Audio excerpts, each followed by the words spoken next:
New question, the Leader of the Third Party. For the Premier, Speaker. The privatized Hydro One has applied for many rate increases already, including a plan that will hurt First Nations communities in the far north. It's also planning to invest more than $6 billion in a dirty, coal-burning American power company, instead of putting that money to work right here in Ontario, upgrading our power system for Ontario families. And now, instead of respecting the ban on wintertime connections, Hydro One is trying to find a way around it.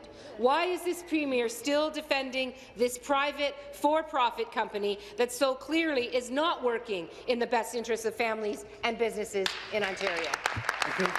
Minister of Energy. Thank you, Mr. Speaker. There is no way around the law, Mr. Speaker. Hydro One cannot find a way around the winter disconnection program, Mr. Speaker. The law is in place. There will be no winter disconnections once it starts. They make it up as they go along, Mr. Speaker. That's very clear. When it comes to Vista, Mr. Speaker, as we said before, rates won't be affected here in Ontario. It won't affect local jobs either, and it doesn't affect the maintenance that Hydro One is doing on a day-to-day maintenance of Ontario, Mr. Speaker, making sure that we have some of the cleanest and most reliable power in North America, because, Mr. Speaker, we no longer have coal on our system, and we're working to continue to have a partner, Mr. Speaker, and that's what Hydro One is doing. Yes, when you look at Avista, they've made sure that they're lowering their consumption, but when it comes to being the tip of the spear, everyone looks to Ontario to be the example that they want to represent. Last week, the Minister of Economic Development and Growth said this about prepaid hydrometers, and I quote, "They're not evil.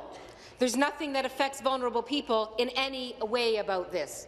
That's not true, Speaker. When someone gets behind on their hydro payments right now, the hydro companies will work with that person. They'll work with that family to try to find an appropriate repayment schedule that works with that person's budget. But with a prepay meter, the option is completely removed. It's either feed the meter or go without power. That's what's going to happen. How can this Premier actually endorse a plan that means vulnerable families could actually have their hydro cut off? Thank you.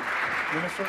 Thank you, Mr. Speaker. It was this Premier who actually created a plan, who worked on a plan that actually helped low-income families reduce their bills by 25% or even more, Mr. Speaker, and it's that party that voted against it. It's this Premier and this government that worked on a plan that brought forward a 40 to 50% reduction for those northern and rural customers, and it's that party that voted against it, Mr. Speaker. When it comes to protecting ratepayers, when it comes to having the best interests of the people of Ontario at heart, it's this Premier and this government, Mr. Speaker, and the actions that we have taken are representative of that fact, Mr. Speaker. When the opposition can continue to vote against things and fearmonger, that's the scary thing, Mr. Speaker, because at the end of the day, there is no such plan in place. It is being looked at right now. The OEB is considering it, and if it is considered, Mr. Speaker, if it is considered by the OEB, then it is an opt-in program, and people will choose it if it's benefit for them and nobody else, Mr. Speaker. Thank you. Final supplementary.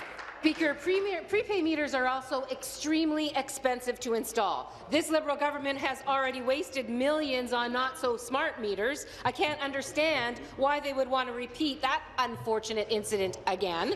The bottom line is that the private energy system in Ontario isn't working for families or businesses in this province. Rates have gone up 300% under this government. Power producers are gaming Liberal energy regulators for millions, and the private Hydro One wants to install prepay meters that would hurt vulnerable Ontarians. Will this Premier support a ban on Margaret Thatcher-style prepaid hydrometers in our province? Thank you. Be seated, please.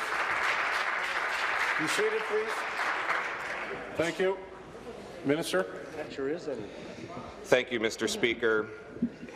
Once again, I need to repeat, there is no prepaid plan coming into place. The OEB is reviewing it, Mr. Speaker, and they will then make a decision.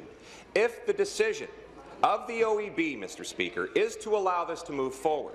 They will then do this with the decision of making sure that they're keeping the best interests of ratepayers at heart. It is their mandate, Mr. Speaker, to make sure that they keep costs as low as possible for all ratepayers.